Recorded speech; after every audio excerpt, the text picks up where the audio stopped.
Hello everyone, welcome to our YouTube channel Spectrum. Welcome to another new video. Today, in this video, one of my friend Sauradeep Ghosh is going to share his interview experience of ICTS Bangalore and SNBN CBS Kolkata. First, talking about ICTS Bangalore. It is one of the best institute in India in theoretical physics. ICTS offered 6 years of integrated PhD course and 5-year PhD course. In this video, we will only talking about integrated PhD course. Now, let's talk about eligibility criteria. First eligibility criteria is your JEST rank should be between 1 to 80. Second criteria is your GATE percentile should be 90 or above. Percentile means your score is better than 90% of pupil who arrived in GATE exam that year. Now the third and the final criteria is TIFR exam. From TIFR exam, they select maximum 20 candidates. If you are eligible, then they will call you for an interview. Now, let's talk about SNBN CBS, which is SN Bose National Center for Basic Sciences. This institution is situated in Kolkata. This institution also offered two courses which are integrated PhD course in physics, that is 6-year course, and PhD in physics, that is 5-year course. Now let's talk about eligibility criteria. The first criteria is your JEST rank should be between 1 to 250, and second criteria, there is a exam called National Graduate Physics Examination, we know as NGP exam. uh, you should stand top 25 to eligible for interview. Before start the video, please subscribe our YouTube channel, that will motivate us to make such type of videos. Hello everyone, I am Sauradeep Ghosh and let me give you a brief introduction of myself. I am currently doing my Masters in Indian Institute of Technology Kanpur after I did my BSc from Jadavpur University. So this presentation has the basic aim of acquainting you with certain questions which you might face in the various interviews next year. You see, it is very easy to get scared for these interviews. It is very easy to panic and lose the answers which you have already learned. So I hope that if you can know the right methods to approach these questions, you can crack any interview which you can face. So without any further delay, let's start with the presentation. Well, I am just switching off my video because I'm not very comfortable with my face floating at the side. Okay, so the two institutes about which I shall be talking, they are ICTS TIFR and SN Bose Center for Basic Sciences. Now ICTS TIFR, just as the name suggests, it is a branch of TIFR which is dedicated to study of theoretical physics. It is situated in Bangalore, and we can search the web for the various fields about which ICTS is renowned for. And SN Bose Center for Basic Sciences, it is a research institute, a very well-renowned research institute situated in Kolkata. So I shall be talking about the institutes a little later on. So before any further delay, let's start about the various questions you can face. So I'm starting with ICTS TIFR first. Anyway, so if you pay attention, that you can see that any interview is made up of mostly three parts. The first part is basic introduction and motivation to study physics. The second part is subject questions and logical reasoning. Now, this is the longest part of your interview, and it typically goes on for like 40 to 50 minutes. And next part is any questions which you might have for the faculty members. Okay, I shall get to these questions one by one. So the basic introduction and motivation. Here you see that any interview panel, it consists of 4 to 5 professors, and they will ask you about, first they will ask an introduction of yourself and why you chose physics to be your subject.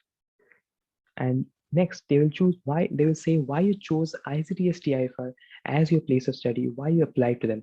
You have to be very specific in your answers, because you see this is basically a statement of purpose in audio format, and that is exactly it, a statement of purpose in audio format. So you have to be very careful in answering what motivates you to study physics, and what actually led you to believe that ICT-STIFR is the correct platform for moving forward with the higher education. So I'm sure all of you can prepare satisfactory answers for this beforehand. So let's move on to subject questions.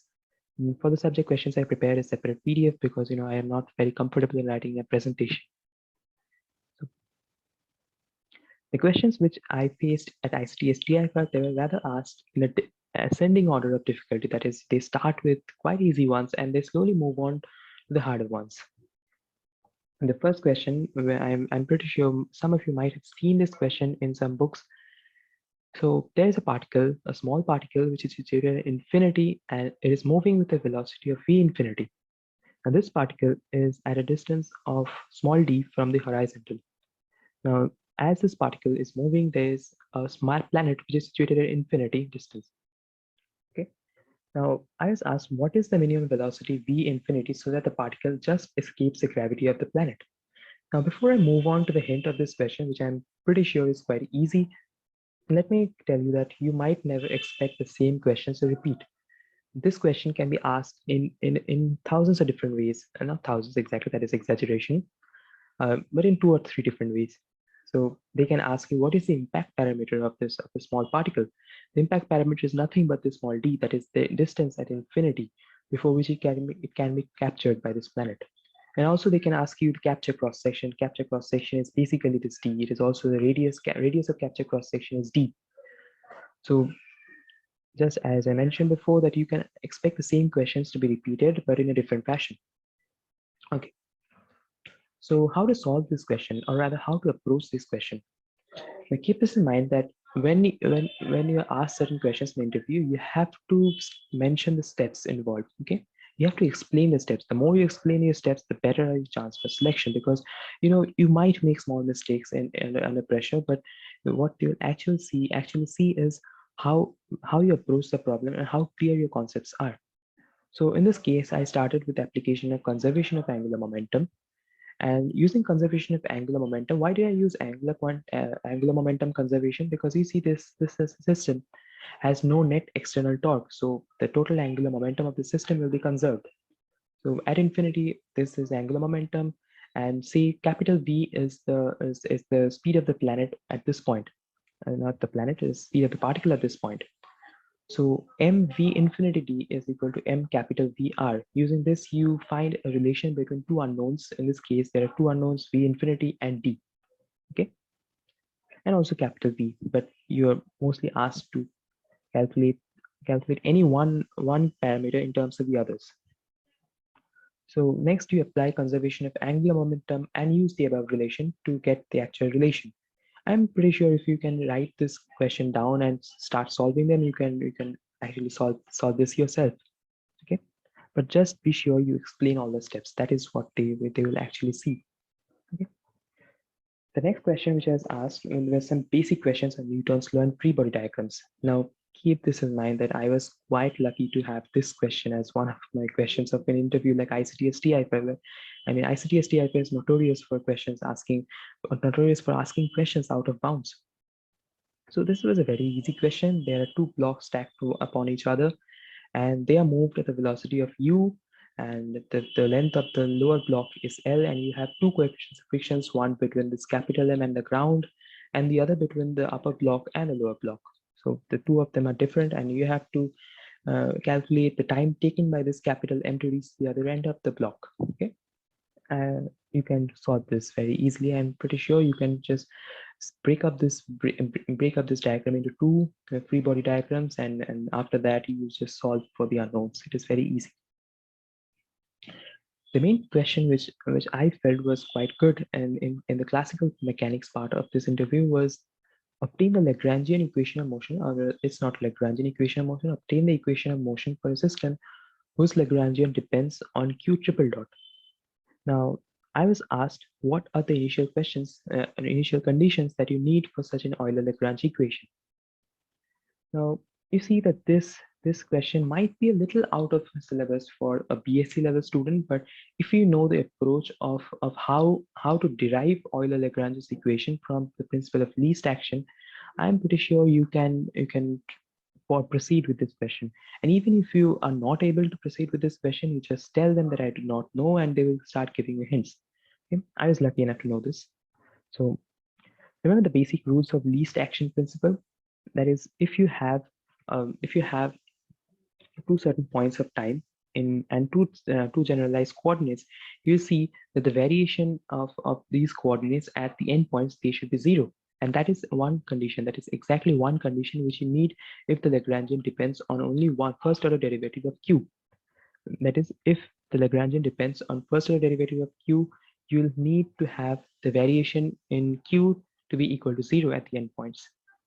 Now, for each higher order derivative, we need the corresponding lower order variation to be zero. And what do I mean by that? For example, if you have q, the Lagrangian depending on q, q dot, q double dot, and t, you need to have del q at endpoints to be equal to zero. In addition to that, you need another condition, that is del q dot should be zero at del q dot, that is variation of q dot, the velocity at the endpoint should be equal to zero.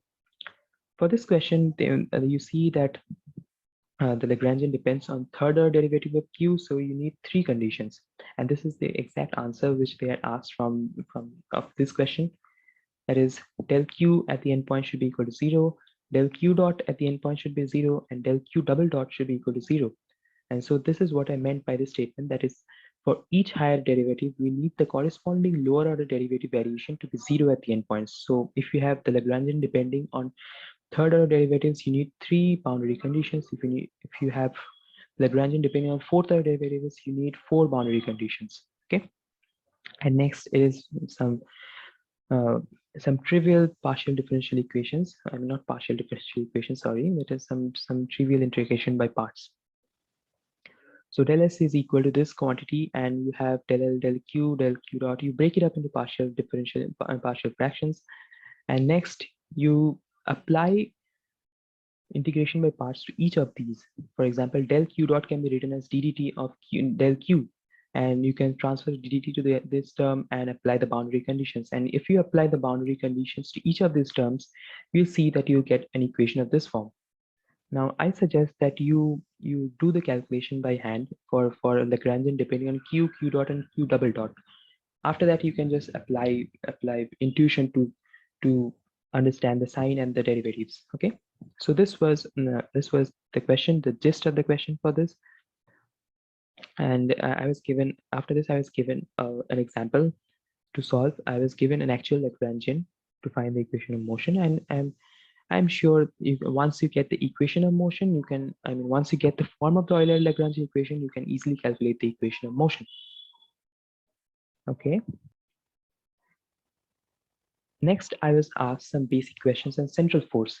Now, you know the various questions of central force, and you have to show that I was asked to show that the motion takes place in a particular plane from the Lagrangian. Now, it is very easy to show that from the fact that r cross r dot L is equal to zero, because you know L has r cross p, and a scalar triple product having two elements same is always zero. But I was asked to show it from the Lagrangian, but I am pretty sure if you can find the integrals of motion, it becomes very easy. So after that, I was asked to state the Kepler's law. And while mentioning the Kepler's law, you can follow any book you like, but you have to ensure that you answer all the words involved in it. Okay, so these are the questions, and you can expect certain derivative questions from these. Okay, I mean, I don't mean this derivative. I mean that when they ask you a question and you are successful in answering them, they will start asking questions which are modifications of the previous question. So this was all about classical mechanics, and after this, the interview shifted towards quantum mechanics. So the very first question which I faced was something which overlaps between quantum mechanics and optics, BSc level optics. So this is an electron source, or rather source, okay? And this is double slit. And this is green over here. And I was asked, what if the classical particles are incident from this source? That is, this source emits classical particles, that is normal particles, okay, not quantum particles. So what happens if these are classical particles? You see that if a classical particle cannot have a simultaneous probability of going through both the slits at once. So it will either go through this hole or this hole, but not both at once. Okay. Now, what if electrons were used? Now, if electrons were used, it is basically the same as normal diffraction, um, or rather, the electrons will have equal probability of going through both the slits. Okay. The next part is what if a light source is used? You can find the answers to these questions very neatly explained in Bentley, the first chapter. Okay. So what if a light source is used? And if a light source is used, this is basically the collapse of states after a certain measurement. Okay. So if you use a light source, the particles will either go through this hole or this hole, but not both at once. So after electron diffraction, I was asked, what if the number of slits were increased from 2 to n? What are the changes you notice? What are the changes you notice in the peak heights? Now, for this question, you need to do a little bit of calculation, and as you do the calculation, you have to explain it to them. So the first tip of doing any sort of questions of using this using multiple slits is that you have to add the amplitudes.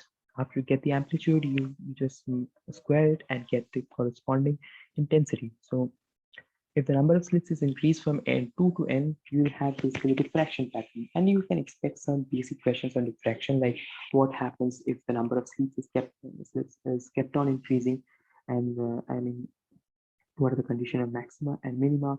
And for each value of n, you will get different conditions of maxima and minima. Okay. And after this, I was asked, what is degeneracy and what is the source of it? Now, degeneracy, as all of you are familiar with, it originates from symmetry. Okay?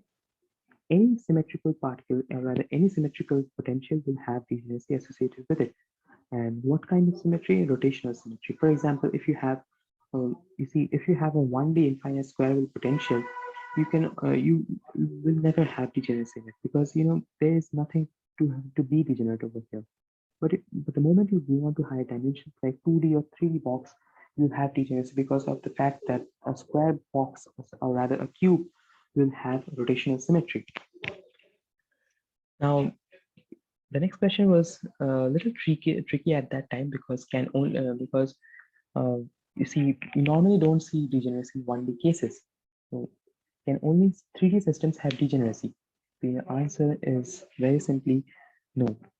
Although it is very tempting to say that only 3D systems can have degeneracy, the answer is no, because you might see in Griffiths there's an example which states the particle and ring example. You see that the particle and ring, each state is doubly degenerate. Okay? And it is the exact same logic as the previous one. Why do we see degeneracy in a 1D case? It's because of the symmetry of the ring. Okay? And next, you can expect some basic questions from hydrogen atom. And I was asked how to lift the degeneracy of hydrogen atom. No, first I was asked what is the degeneracy of each level of hydrogen. So next I was asked how do you lift the degeneracy of hydrogen atom. Now, if you are already familiar with quantum mechanics too, I am sure you have heard of the name Zeeman effect. That is how to lift the degeneracy on application of magnetic field. Okay?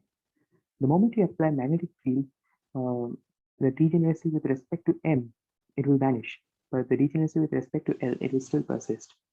You can find a detailed calculation of this in the chapter of 3D potentials of ZL. And next, I was asked what happens if you use electric field. Now, for this question, I just knew that if we apply electric field, we see an effect for Stark effect. I was not familiar with the details, and various perturbation calculations which involved in it. So I just mentioned that I did not know the answer, and they guided me through certain time dependent perturbation case, and which I'm pretty sure if you face the same situation, they will guide you to get the correct answer. So basic motivation behind this presentation is to let you familiar with the fact that no matter how advanced questions you get, they will always give you hints to solve it. Okay, and based on your capability to catch these hints and your ability to handle them, they will decide if you are worthy of study at the institute or not. Okay? It's not about memorizing a lot of information. It's just about applying a little bit of information which you memorize at that, which you remember at that particular time. Okay? So that was it. That was about ICTS TI for interview. Next, I'll give you a brief introduction, or rather, a brief description of the third part of the interview, that is questions for the faculty members. Now, in this part, you ask about the subject which interests you. Okay. Now, this is certainly a very personalized part of the interview. You can ask any question which you like. You ask about the department in which you're interested. You ask about the various researches going on. You ask about the average time for studying integrated PhD course. You can even ask them if you the exit policy, if you intend to do your PhD at a different institute. So this is a very personalized part of the interview. So with this, I end the interview part of ICTS TIFR. Next, I shall go to SN Bose Center for Basic Sciences. Now, let's talk about SN Bose Center for Basic Sciences. Now, the SN Bose Center for Basic Sciences, also abbreviated as SNBCBS, sorry for that. All right. Some key points about this institute is that mainly this institute is mainly the ideal place for the following branches of physics, that is condensed matter theory, condensed matter experiment, statistical and biophysics, and even after that you will have very good research going on about astrophysics and string theory. So if you are interested in condensed matter theory and experiment, this might be the best place for you. The selection for SN Bose Center for Basic Sciences, it is done on the basis of two examinations only. The first one is NGP examination, which is organized by IEPT. The NGP examination is a yearly talent and sort of examination held for BSc second and third year students. If you're among the top 25 of it, you can get a direct call for interview for SN Bose Center for Basic Sciences. Otherwise, you have to clear just with a high rank. So that was about how to get selected for the interview for SN Bose. Now, as I had mentioned before, the SN Bose Center for Basic Sciences, it is chiefly a place for condensed matter physics and quantum optics, and also statistical physics and biophysics. So you can expect most of the questions to be inclined about condensed matter physics or quantum mechanics or statistical and solid state physics. So that was mostly the case for me, at least. So let me give you an outline of the interview. I'm sure that all of you have encountered these questions at some point of time. And the first one was explain Hilbert space and state some of its properties. Now you can explain Hilbert space. It is given in any book, any basic quantum mechanics book. That is, Hilbert space is basically a linear vector space. It basically has all the properties of linear vector space, in addition to certain additional in certain other properties like square integrability, completeness, and Cauchy theorem is the one. So after that, you state the completeness and orthogonality theorem. The question after that was state the completeness and orthogonality theorem and state how we can exploit it to support probabilistic interpretation.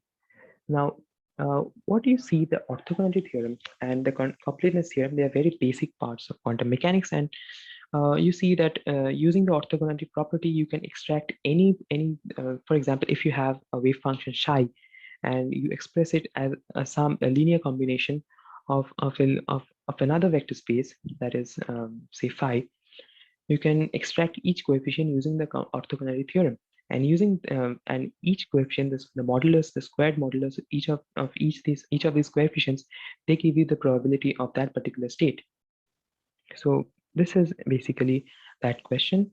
Next, I was asked about, you have 20 electrons in a 3D harmonic potential, and I was given to find its total energy. So if you have 20 electrons, now keep this in mind, in a 3D harmonic potential, the energy of each level is given by n plus 3 by 2 into h cut omega. So keep this in mind and do not be careless about it. And another part of it is 20 electrons means that you will have 10 levels filled. Now, how exactly do we fill up these 10 levels? Now keep this in mind, this is another 3D harmonic potential. Like I had mentioned in the ICTS interview, that the moment you have higher order dimensions in the potential, you will have degeneracy. For a 3D potential, I can see The degeneracy for each of this level, the nth state, is half into n plus 1 into n plus 2. So for each of these, in each of these levels, you have to fill 2 electrons, okay? Because electrons are basically spin half particles. So after this, I was asked, what if we had fermions of spin 3 by 2? And for a spin 3 by 2 particle, you will have 2s plus 1, that is, you will have four particles in each state, okay? Now, do you know if there's any physical quantity which behaves in the same quantized fashion as harmonic oscillator? I wasn't familiar with this, the answer of this question, but the answer will be electric and magnetic field. You see, if you express electric and magnetic field, you will see that the final expression for energy, it looks very similar to the equation for quantum harmonic oscillator, and using that you can draw correspondence, you can draw an analogy between uh, electromagnetism and quantum harmonic oscillator, and using this analogy you will have a rough treatment of electric and quantum field treated as in a quantum fashion. That is that is each electron, that is the electric field will behave as the position operator, and magnetic field will behave as the momentum operator. Okay. Now, I have faced some basic problems from Stern-Gerlach experiment. Stern-Gerlach experiment is quite easy, I suppose, because it is basically and keep this in mind, they will ask you some questions about why you choose silver as the material for you doing this interview, doing this experiment. The answer to why you use silver is that silver has only one electron in the outer shell, and so the total angular momentum of silver atom, it will be due to the angular momentum of this particular electron, this particular valence electron. Okay. They might ask you why not use directly a single electron, and instead of a silver atom, why do you use an atom in place of an electron if our work is only pertaining to an electron? So the answer to that is that you need to have a electrically neutral particle. Okay, the moment you have electron, the electron will get deflected by the magnetic and electric field, and so you might not expect the same results if you use a single electron in place of a silver atom. So next, I was given to derive delta potential step by step, and I have to explain the various boundary condition as to why delta potential is given in details in the Griffiths book in the second chapter, I suppose.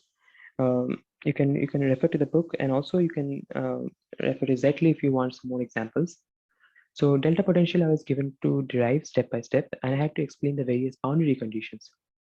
And I had to modify the delta potential to symmetric delta potential. That is, on both sides of the y equal to 0 line, you'll have on both sides of the x equal to 0 line, you have two delta potentials. And how do the wave functions behave in that case? I was given to draw the wave function. Now, this question, you can see it is right after the delta potential section in Griffiths. There is a exercise. So make sure you practice the examples from Griffiths and do solve their sums. As 90% I mean, not 90%, if you can at least expect 60% of the questions to be asked directly from Griffiths, because that is a very good book, and the sums, they actually explain a lot. There are a lot new concepts. Okay, so while solving the delta potential, you will see that you used a certain theorem that a symmetric potential will have a symmetric wave function. Now, the proof of this theorem is quite easy. You write the Schrodinger equation, you replace x with minus x, and you see that the equation basically remains unchanged. Okay.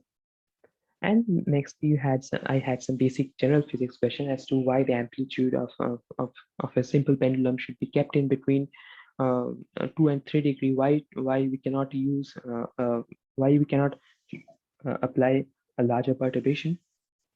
And I was given to draw the Lissajous figures for to the SHM. So that was it. That was part of Esenbo's interview. The Esenbo's interview was rather short compared to the ICTS interview, but you have to be well prepared to give uh, to give the answers, because the SN Bose Center is also very highly competitive, and getting a chance is quite difficult. So you have to make sure that you are able to answer all the questions, because um, as I had mentioned before, there'll be like 50 to 60 students fighting for 14 to 15 seats. Okay. So that was about SN Bose and ICT-STI. I'm pretty aware that this was a very boring session, but you can always extract these questions and make your own answers to it, or rather ask your seniors, because they might help you, or rather you can ask your teachers as well. Okay. Next, I suppose I should give you some general tips for interviews, because like I had mentioned in the beginning of the presentation, that it is very easy to get scared. Okay. So before you attend the interview, make sure you maintain a calm composure. Do not panic. Okay. So you brush up the basic concepts of physics, because that's where the interviewers will ask the most questions from. They won't go to the advanced section without testing your basics. Okay.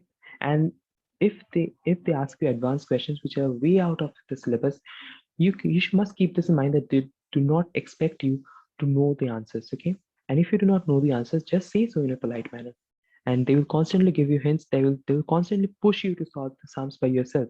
And this is solely the purpose of an interview, that they do not test your power to memorize. They test your reasoning power, how well you're able to catch on to hints. So that's it. That is it. You just need to maintain a calm composure for before the interview, and do not panic. And, if you panic, you might create a disastrous situation, which happened to me quite often. Uh, Luckily, it didn't happen for for these two institutes. But uh, anyway, so that's it.